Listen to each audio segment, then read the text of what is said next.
Jungkook, 2024 সালে যখন BTS army হই, তখন 2025 সালের জন্য অপেক্ষা করি। কারণ 2024 সালে আর্মি হয়ে শুনেছি আপনারা মিলিটারিতে, তাই 2025 সালের জন্য অপেক্ষা করি। আর আপনারা যখন 2025 সালে ফিরে আসেন, তখন মনে হয় এই সালটা যেন শেষ না হয়, আটকে যাক এই সালে। আর এখন কেন জানি মনে হয় একটা বছর শেষ হওয়া মানে আপনাদেরকে হারিয়ে ফেলা।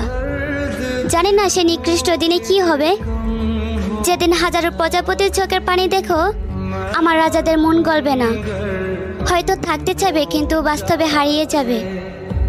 তারপর এক কালবৈশাখী জ্বরের মতন 7টি রানী এসে বলবে এই 7টি রাজা শুধু একান্তই তাদের। সেদিন হয়তো শুধু দেখবো কিন্তু বলতে পারবো না তারা আমাদের। জানো জাংকুক, আমারও চাই আপনারা বিয়ে করে সুখে থাকেন, কিন্তু এই বেহায়া মন বলে আমাদের হয়ে থেকে গেলে কি এমন হতো।